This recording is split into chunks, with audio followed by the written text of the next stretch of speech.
Welcome to the East Bank Sports Show with your hosts, Matt and Noah. They won. They really won that game. Welcome back into the East Bank Sports Show, everyone. I'm your host, Noah, with your co-host, Matt. Matt, say what's up to everyone. Welcome back, guys. Excited to be here. Today, we're going to talk about the Browns-Ravens game, obviously. The Guardians players that have won awards come close to winning an award. The Cavs-Warriors game, Draymond Green got thrown out, and then obviously we're going to preview the Browns-Steelers game. So let's get right into this Browns-Ravens game. I'm so excited. We had people texting us about actually recording this episode to hear our thoughts. That's how excited some of our friends and family have been to hear what we have to say about this Browns-Ravens game. Matt, take it away with some intro opinions and stuff while I get settled over here. I mean, let's just start overarching 4 quarters of football. We won the game. 100%. At the end of the day, that's all that matters. Regardless of whether you're thrilled with the outcome, just happy, we won the game. We beat the Ravens.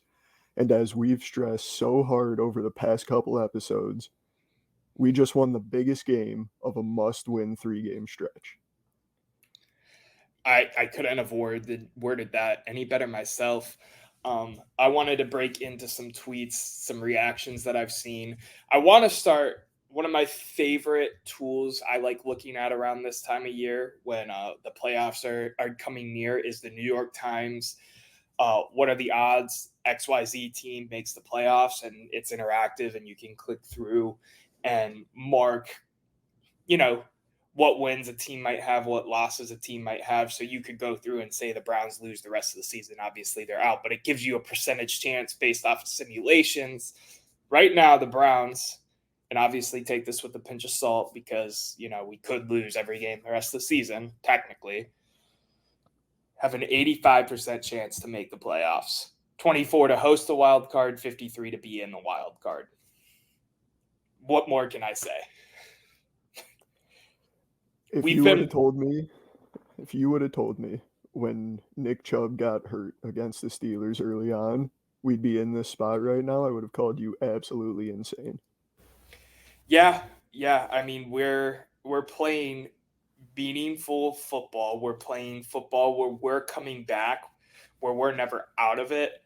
And we have a team, guys. It doesn't matter, if we lose a game. We could lose this week, right? That isn't the end of our season just because we lose to the Steelers. I mean, it would help tremendously, and we'll get into that at the end of the episode. But we have a football team here. We will battle in games. We have never seen that as Cleveland Browns fans since they have come back in '99. I mean, this is what we've been waiting for 20 plus years. And I'm ecstatic right now. I mean, I feel like we really proved 2 massive things. A, we're a team that can compete with any team in this league. I mean, the Ravens are widely considered one of the better teams in the league. We just went out and we fought with them for 4 quarters and we beat them. And the second thing we proved is what I just touched on. We're going to fight. It doesn't matter what's going on, what's happened, bad calls our way, calls against us, star player gets hurt. We're fighting till the end of the game because we know we have a shot to win. We have the team to win every game, and we're going to fight like we do. I mean, just to talk about the wildest stat to me that have come out of this Ravens game is the fact that we never led. The only time we led was when the clock hit 0 because of Dustin Hopkins draining that game-winning field goal. I mean, we would be on the receiving end of that, it feels like, for an eternity of time, for 20 plus years. Since they moved the franchise to Baltimore and came back, we've been on the receiving end of things like that. And this is the second time this season that we have been the victors in the right. It's the third. The Colts, the 49ers, now the Ravens. I'm ecstatic about this team. I'm on full levels of copium, if anybody knows what that term means. I am all the way in. Browns to the Super Bowl. That's where I'm at right now. I mean, I love the energy and I want to be there with you, but you know me as a pessimistic Browns fan always. My favorite thing that I saw on Twitter before the game this week, and I talked to you about it during the week when we were texting about, just sports and everything like we normally do, is Browns fans are the best Browns haters. Yeah, I mean, I've Absolutely. never. Go ahead. Yeah, I mean, we're pros at it. We know how to tear the team down the best. It's just baffling. Like, I'm just so happy with how everything's going right now. I want to break into some stats real quick. Obviously, Deshaun had a terrible first half, right? I I mean, I mean, we can remember all be texting honest. you and saying this is horrible. I'm like, I don't know what I'm watching anymore. I was mad. Yeah, he finished the game 20 of 34 for 213 yards, a touchdown, a pick. Had a 60 QBR, not crazy anything, but the second half of that game, 14 for 14, a touchdown. It was 134 yards, I believe. I mean, that's what you do that trade for. That's what you pay him that money for, is performances like that.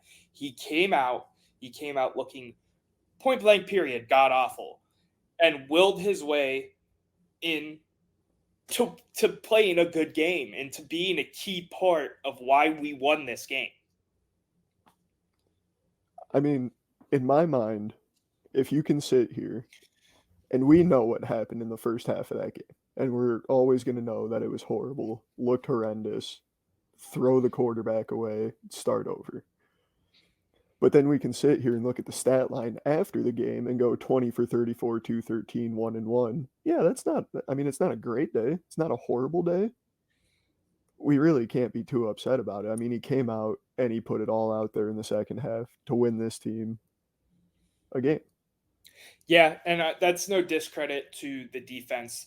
I wanna finish with this Deshaun portion of talking about the Ravens game real quick by covering Deshaun Watson over his last three starts as the Browns quarterback. 66 for 97. That's 68% passing completion, 721 yards, 5 touchdowns, 1 pick, 75 rushing yards, 3-0, and the offense is averaging 29 points per game. I'm ecstatic. I feel I let me tone it down here for a second. I feel a lot better about the trade looking at this now past the game. He's still got some stuff to prove to me, 100%.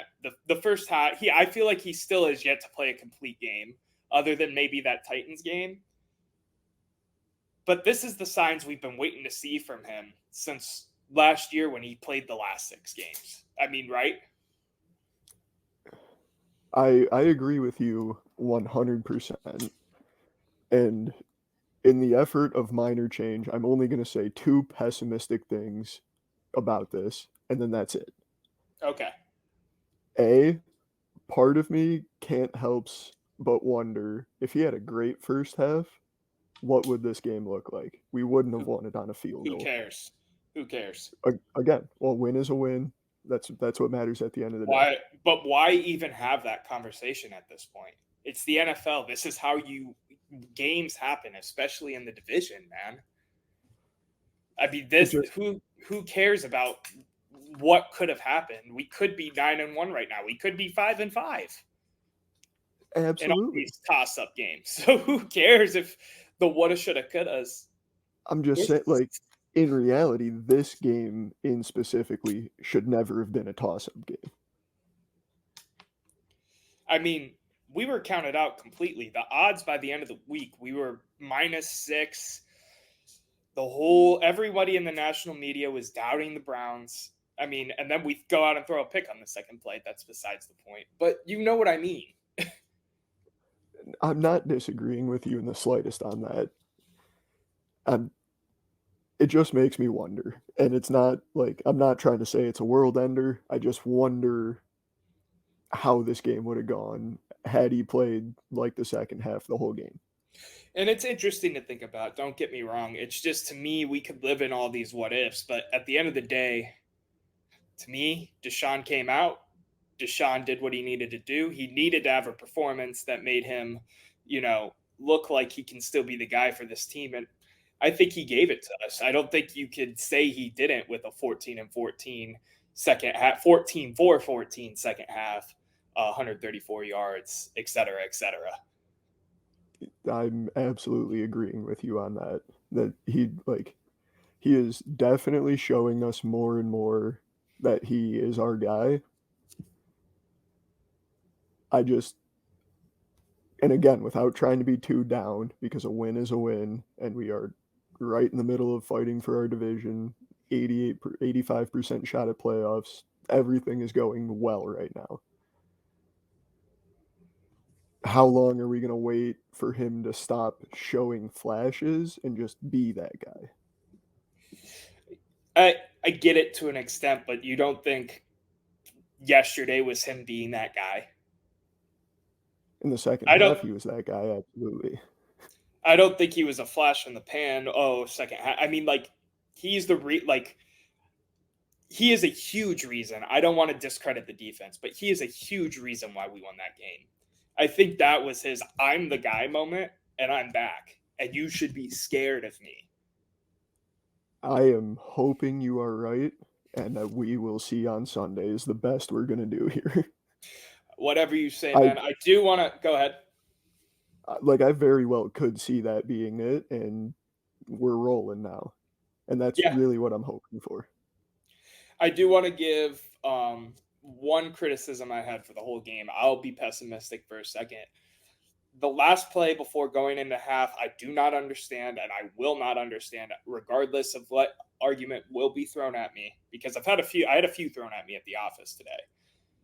Why we trotted Dustin Hopkins out there to kick a long field goal. I know it was a risky kick, right? To then take him off, put PJ Walker on the field because Deshaun was going to get his ankle looked at, to throw a Hail Mary cold that didn't even get to the end zone. I will not understand that play call, and I've been a Kevin Stefanski defender for a very long time, but I will never understand that play call. I'd rather take the chance. Go ahead. I was just going to ask you, would you have rather had seen them let Hopkins put all his leg into it, or what? Yeah, I wanted them to kick it, even if he missed it. I mean, there was I think 3 seconds or 7 seconds left. It would have been a meaningless play if the Ravens got the ball back anyway. I'm not disagreeing with you. I don't necessarily hate the call, purely for the fact of I hate the odds of somebody returning a field goal that gets left short. You just have too many big dudes on the field trying to block. The odds of them making a chase down tackle aren't great. And I guess, well, I don't know. I don't remember if the block kick happened before that or after that. I was going to say that might have been a factor, but I'm not 100% sure. I just think you kick it there and, live to see another day because it's a deep kick. If he makes it, he makes it. It's a career long for him. If he misses it, you go into the locker room with the same score you were more likely than not going to end up with anyway. Yeah, I mean, you're definitely not wrong.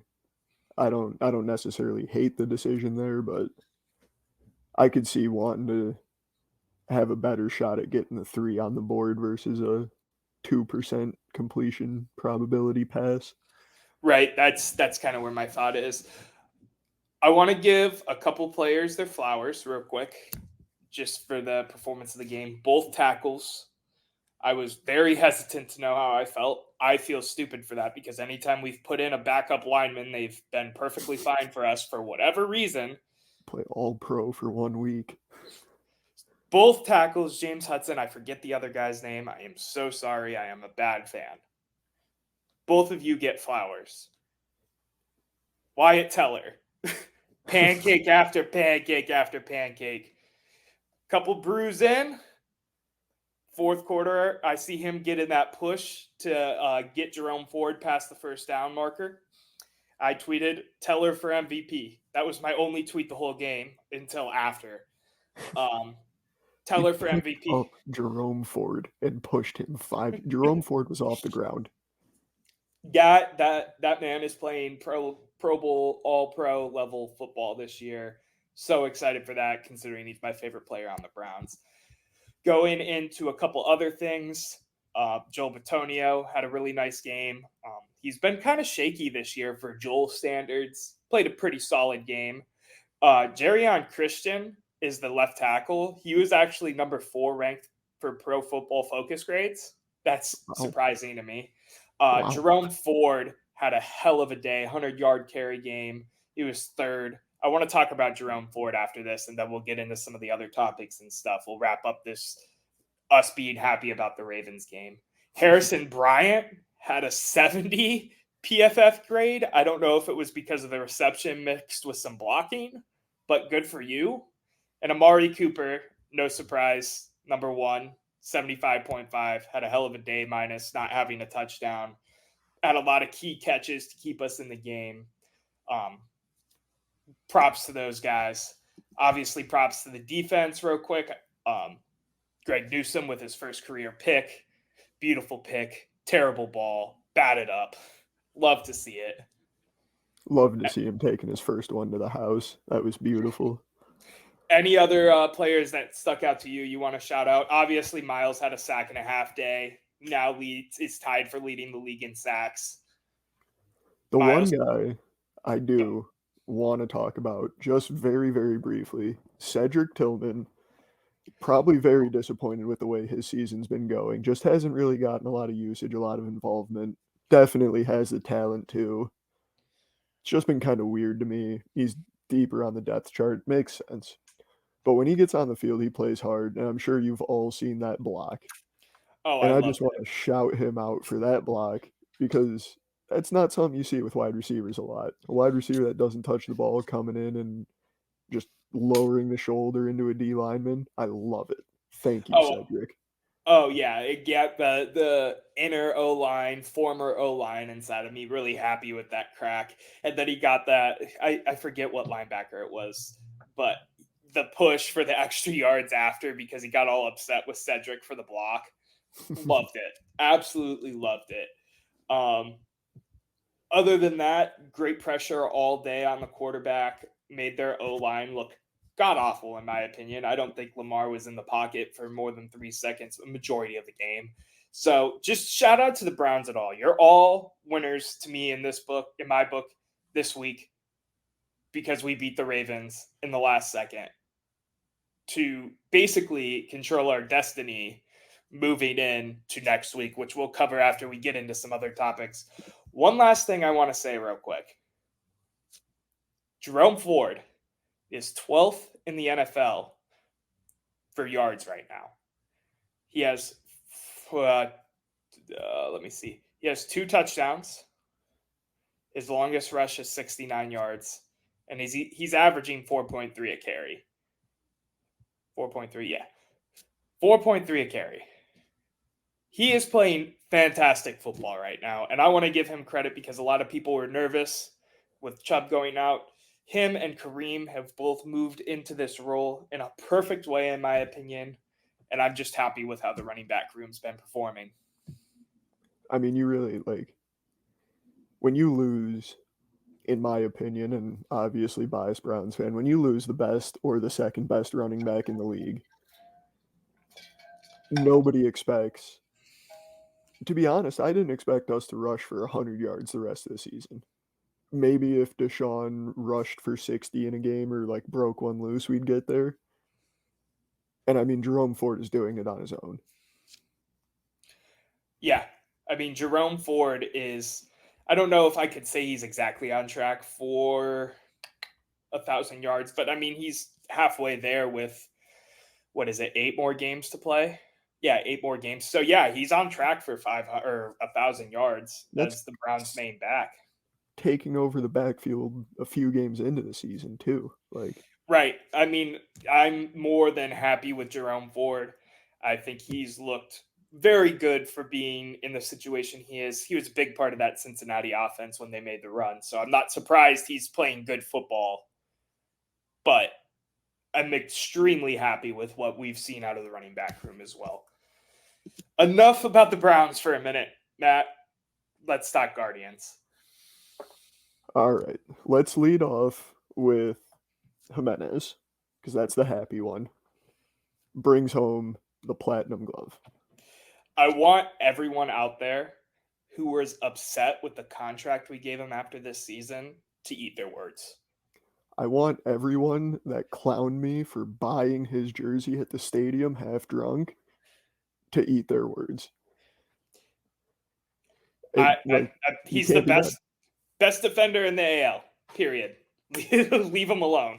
That immediately removes any offensive struggle he had this year. Like, if he'll do that, I don't care what he bats. If he is going to be a solid, absolute rock there, cool. Let's party. And then you're going to throw on a 250 plus season on top of it? Cool. I'll take it. I'm not mad. Sign him up. What was his final average? I'm trying to find it real quick on this season. He was 251, but he was over 250. Yeah, I mean, he wasn't like a home run machine or, a contact guy whatsoever, but, well, you know what I mean. He wasn't a lights out batter, I should say. But, over 250 and platinum glove. I mean, come on now. Cannot complain. If anybody's mad about what he does for us, argue with a wall. I don't want to hear it. Yep, I'm with you. I've always liked him. I liked him last year, and now I'm really happy that he added an accolade where it's just like he's one of the cornerstone pieces on this team right now, period. He definitely doesn't get enough appreciation for it either. Not saying Jose doesn't do a lot for that team, which obviously he does. He's one of the best players in the league, best player on our team. But there's a lot of young guys on our team that play their role well, and they don't get the credit for it that they deserve. 100%. I'm excited for the Guardians this year. I think they're going to get a good bounce back after what was kind of really a disappointing season. But new manager, new face in the locker room, new life. As much as we all love Tito, sometimes that helps. You know what I mean? Yeah, he's still going to be around the team. They confirmed that. So yeah, yep. And Bybee. Yeah, we talking about the young guys there a little bit. Bybee was up for AL Rookie of the Year. Unfortunately, he did not win it. He took second place in the voting to the Orioles' Gunnar Henderson. I feel like that was kind of the expected result for most Cleveland fans, knowing he didn't play the full year, whereas Gunnar did. And that's really the only argument there is against him. I mean, in my opinion, there is a little bit of pitcher bias, or I guess it wouldn't be pitcher bias. It's harder for pitchers to win awards like that. Right. Over positional players. Right. I'm not upset, and if anything, knowing how BB's mindset is towards the game, it's just going to add fuel to the fire, and it's going to make him want to be even more dominant in this coming year. Like I've said on past episodes, I had the ballpark pass all summer last year, and see Bybee as the starting pitcher, Bibby, however you want to say it, because I've genuinely heard both from fans and announcers. Was always okay. I think I'm going to try to figure out how to make sure I go to that game, as opposed to some of the other starters we've had. He was fun. He was young to watch. Him and Gavin were highlights for me all season, even though, there was some up and downs with that. But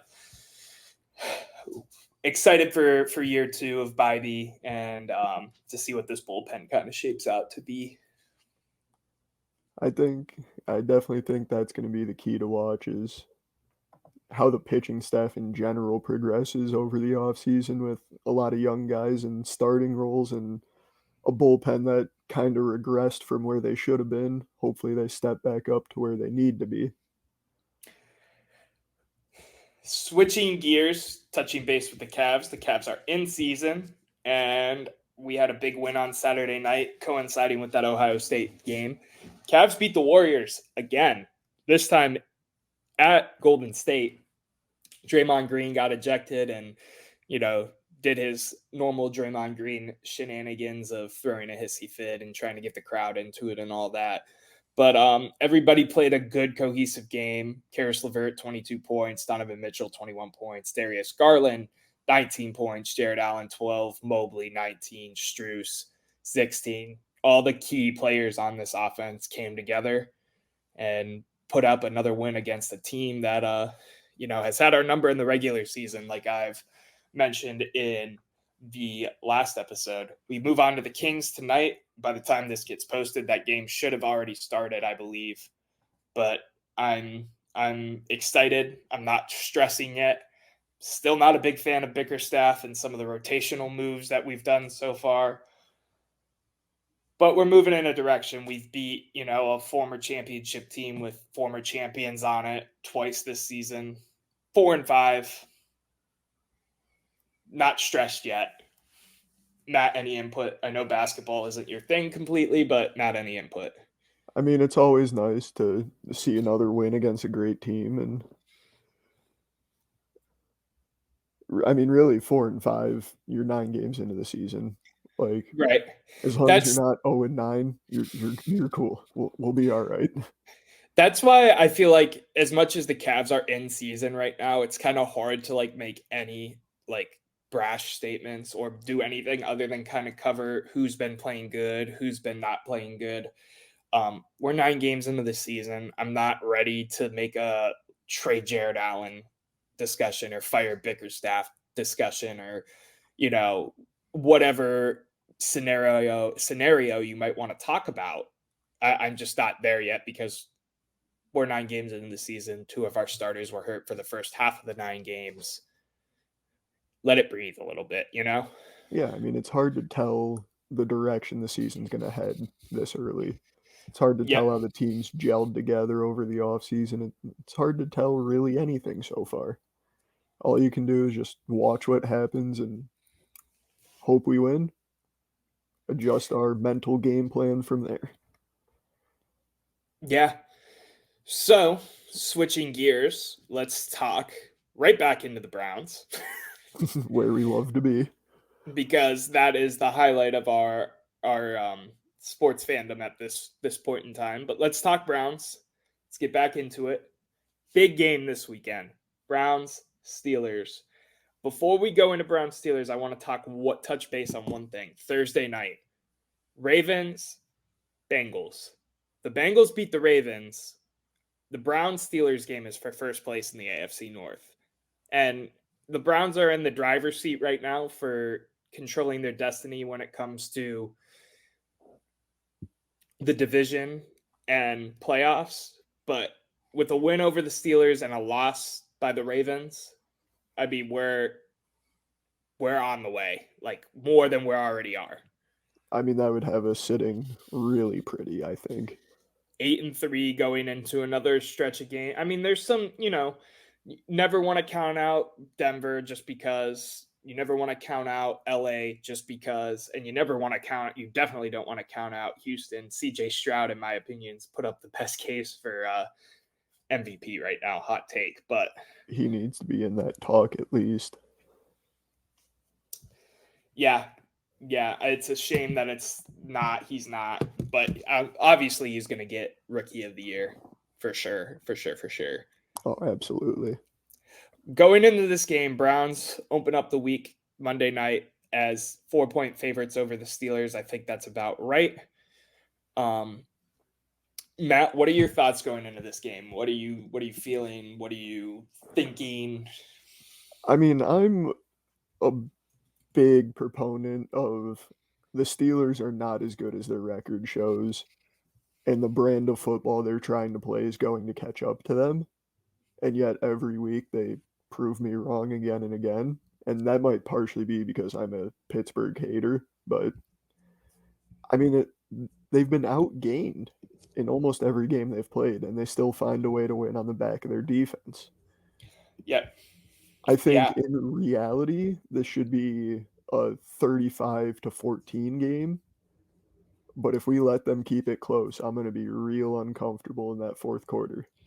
Yeah, I'm with you 100%. I'll say it proudly, loudly all week long that we are the better team than Pittsburgh. Does that really mean much? I mean, I don't know, because this Pittsburgh team somehow wills themselves to a winning record every year regardless of the talent on that team. I mean, this offense is abysmal. It is one of the worst offenses in the NFL, and they're 6-3 and have just as much of a chance as we do to be in first place and in the driver's seat of the division moving forward. The big thing sticking with me is I remember back at the start of the season, we blew out the Bengals 24-3. Yeah. And I was riding that high into the Steelers week, thinking the Steelers are worse than the Bengals. There's no way we lose this game. And then we turn around and we lose it 26-22. Granted, we lost our best player in the middle of the game. It's hard to overcome. I still don't think we should have lost that game. No, I'm with you. It's rough. I mean, they've had our number for so long, and I'm not trying to bow down to the Steelers right now, but that's the flat out truth is they've had our number for as long as we've been back as a franchise. And granted, it's been more skewed towards when we're in their stadium as opposed to ours, and that gives me some hope too. But you never know. You never know with this Browns-Steelers game. We said that last week. You really don't know with the Browns-Steelers this week. Of course, I want to see us beat them 52-0, but you just never know. It's one of those ones that I really want to sit here and call we're going to blow them out because I truly believe we should. But they always just seem to play us so well. Yeah. Their offense never looks great, but they just find a way to maybe score once or twice in a field goal. And their defense just always seems to know our plays. Maybe they're stealing signs. Just kidding. The shots. The shots at Michigan is just fantastic. I love it. Coming into this game, some of the people that are on the injury report, Denzel Ward went out with concussion symptoms, cleared concussion protocol. They didn't play him the rest of the game. I think that was a smart move just to be safe with him because he's had a long history of concussion. Deshaun Watson did leave the stadium in a boot yesterday, but that's been pretty standard operating procedure for this team to play on the safe side of everything as opposed to just letting people walk around with, ankle sprains or whatever, even if they could. They just give them the boot. Yeah. Bell, Juan Thornhill, and Goodwin are all questionable. I think they'll be back this week. Just looking at it and knowing what kind of when they were out last week and how injuries progress, I think all three of them will be back.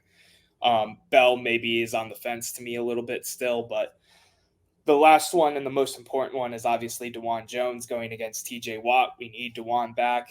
I think they're going to lean towards the side of trying to get DeJuan back unless he's, really banged up. But if you could bet on NFL injuries, I would bet DeJuan Jones plays on Sunday. I think that was kind of the thought process with ruling him out for yesterday's game as well, is make sure he's good to go against TJ Watt. Obviously, if he was full go, we want him to play, but don't risk a more severe injury this week when we definitely need him down the line. Yeah, I see that too. And the Ravens pass rush is also no joke, but obviously we schemed it or got what we needed out of two backup left tackles to the point where here we are. We're good. We beat the Ravens, in case you didn't pick up on the first 20 minutes of this episode. But yeah, I think we're going to see almost a complete Browns roster out there, barring any practice injuries and stuff like that. Mary Kay Cabot did ask Deshaun about the boot and his ankle and his injuries, and he looked at her dead in the eye at the press conference and said, "I'll be at the pads at 1 p.m. on Sunday. Don't you worry." That's awesome. I love that. The one thing I do want to say real quick too, going back to credit Deshaun a little bit, there was some jokes about him not being a tough player.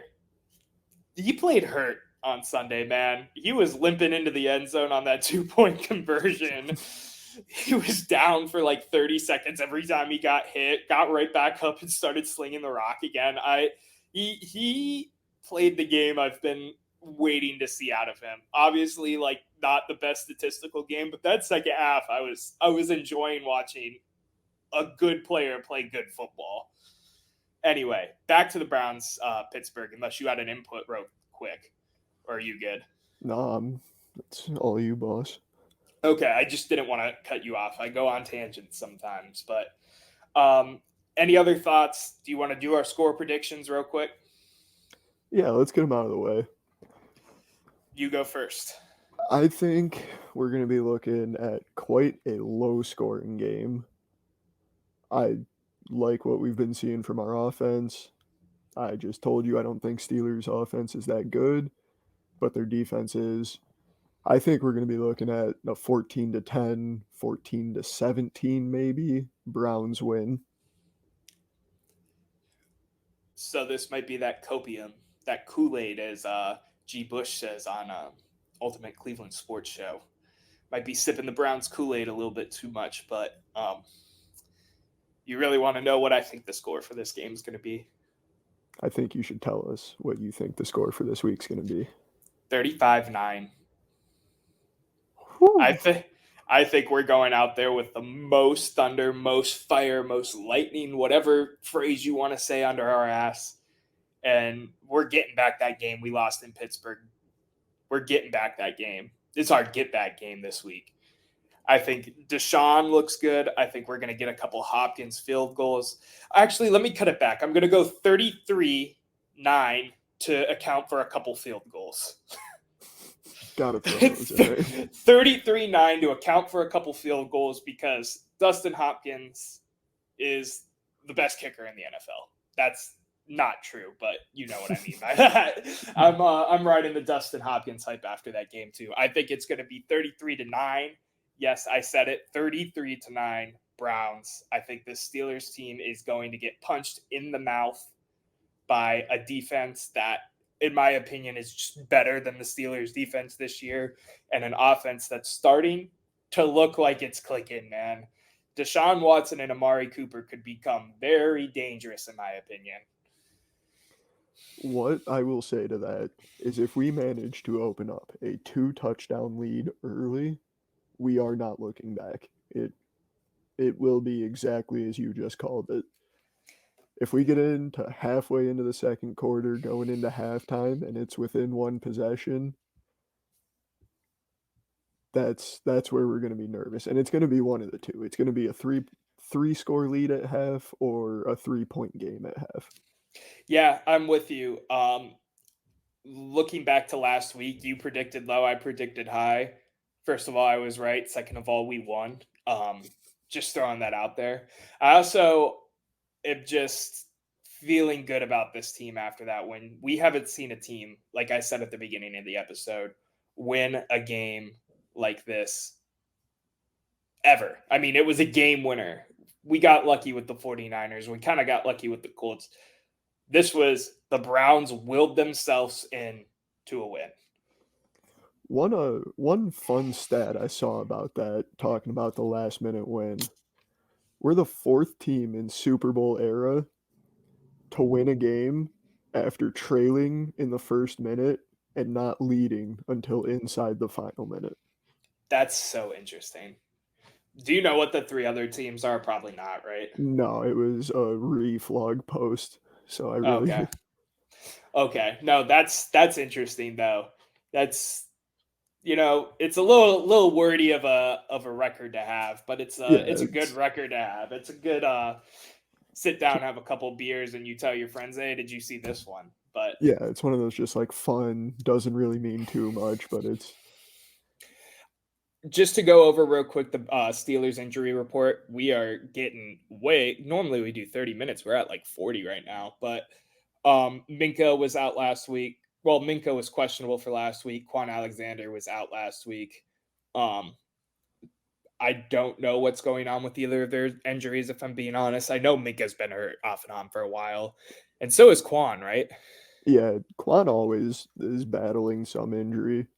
So we'll see what happens with them this week. Again, with the importance on the game, I'm not going to be a homer and say all our guys are going to be back and none of their guys are. I would expect, barring anything crazy, a majority of the Pittsburgh Steelers team and a majority of the Browns team, if not all, to be healthy and in this game at 1 p.m. at Cleveland Browns Stadium on CBS with a game time temperature of 57 degrees. I'm reading off of ESPN right now. I'm not going to lie to you. I was just wondering if you were done yet or not. Oh, no. We won the bet last week. Kareem Hunt plus Browns money line. This week, the bet, until Kareem fails me, I am going to be betting Kareem Hunt. So we have Kareem Hunt, Amari Cooper, anytime touchdown. Parlay that together. Put a little 20 spot on it. Make yourself some money on a fine Sunday. Matt, do you have anything else you want to go into before we wrap this episode up? The last thing is just, and this is the last time, the second to last time, because we'll talk about it next time after the game, but we've harped on it for the last couple episodes. 3-game stretch of must wins. We're 2 for 2 so far. We have a good shot to go 3 for 3. We talked about how we'll be sitting pretty for the division after it. Let's go do it now. This is giving me the stomach feeling of that 2020 season when Baker played really good and we made the playoffs and we were a couple bad calls away from beating the Chiefs and going to the conference championship. It's giving me that gut feeling again, and I'm so happy it's back. And I'm so happy it's back the year I decided to move downtown. I would honestly even say it's starting to creep a little more into this team might be even more special than that one. Oh, I agree 100%. I'm just not going to – I've been overly optimistic about the Browns on this episode. I just wasn't going to overreach this time. Yeah, I don't want to push it too far, but I'm starting to get some little tingly feelings in the stomach about this team when I think about them. Me too. I'm feeling good. I'm feeling really good. It's funny to me. One last thing I do want to say real quick. If you've ever had anything bad to say about Kevin Stefanski, Andrew Berry, or what's his name, the other executive that is a part of DePodesta, if you have anything bad to say about all three of them, that sucks. They're gonna be here for a while. They're gonna be here for a while.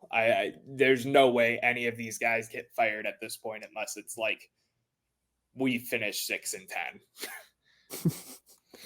Which, if we finish 6-10, like Miles would have had to go down, Deshaun would have had to go down, Amar, you know what I mean? It would take a historic catastrophe. Yeah, exactly. Exactly. So I wanted to give those guys their flowers real quick while we're giving all the Browns their flowers because Kevin Stefanski contract extension coming soon. You heard it here first.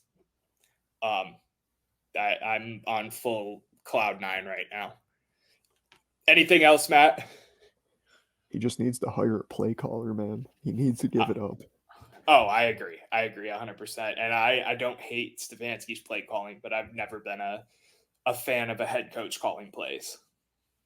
He's just got other things to worry about. 100%. Clock management and all that is enough.